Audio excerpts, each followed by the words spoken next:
चटपटीत मेथांबा हा एकदम चटपटीत मेथांबा कसा बनवायचा करूयात रेसिपीला सुरुवात। नमस्कार, मी सुनीता नन्नवरे आणि सुनीता नन्नवरे या चॅनलमध्ये तुमचं खूप खूप स्वागत आहे। आज आपण बनवणार आहोत कैरीचा मेथांबा। कैरीचा मेथांबा बनवण्यासाठी इथं मी एक कैरी घेतलेली आहे। कैरीची साल काढून घ्यायची। साल काढून आहे ना कैरी चिरून घेऊया।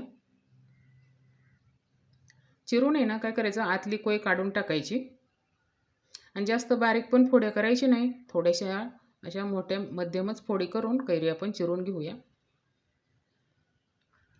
जास्त बारीक पण कैरी चिरली ना तर कैरी आहे ना मेथांबा बनवताना एकदम गाळ होतो, जास्त शिजती। तर अशा लई बारीक पण फोडी नाही, बघा अशी कैरी चिरून घ्यायची। अशीच आपण सर्व कैरी चिरून घेऊया। सर्व कैरी इथं चिरून झालेली आहे। आता गॅसवरती आपण एक कढई ठेवलेली आहे। कढईमध्ये टाकूया तेल 2 चमचे आणि टाकूया 1 चमचा मोहरी। 1 चमचा मोहरी टाकायची। मोहरी थोडी जास्तच टाकायची मेथांबा बनवताना। आणि 1 चमचा मेथी, खमंग मेथी आणि मोहरी भाजून घेऊ। दोन्ही पण छान असे भाजलेले आहेत। आता टाकूया त्याच्यामध्ये ही चिरलेली कैरी।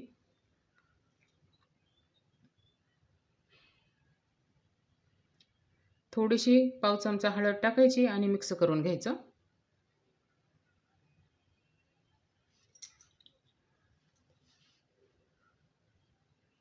बघा असं मिक्स करून घेतलेलं आहे व्यवस्थित।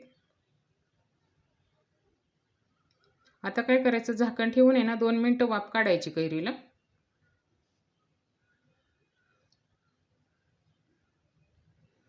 बघा इथं 2 मिनिटं झालेली आहेत। कैरीला छान अशी वाफ बसलेली आहे। थोडंसं मिक्स करून घेऊ।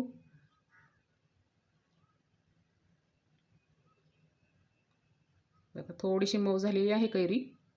आता टाकूया अर्धा चमचा लाल तिखट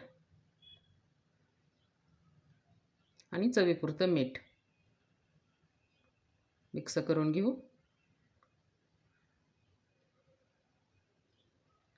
बघा मीठ तिखट छान मिक्स झालेलं आहे। आता टाकायचं आहे आपल्याला अर्धी वाटी पाणी। 1 वाटी गूळ पण टाकायचं आहे, गूळ पण विरघळतं ना मग पाण्यामध्ये। अर्धी वाटी पाणी टाकलेलं आहे मिक्स करून। आता टाकूया 1 वाटी गूळ। किसून घ्यायचा गूळ म्हणजे पटकन आहे ना मिक्स होतो।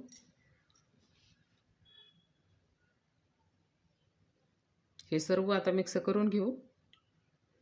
आता काय करायचं, मिक्स करायचं आणि ना झाकण ठेवून मीडियम गॅसवरती 5 मिनिटं शिजवून घ्यायचा छान असं। 5 मिनिटं झालेलं आहे। मेथांबा आपला इथं तयारच झालेला असून गॅस बंद करून टाकूया।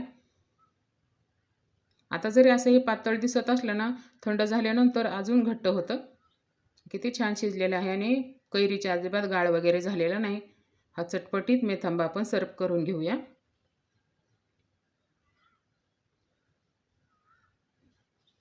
बघा चटपटीत मेथांबा आपला इथं तयार झालेला आहे।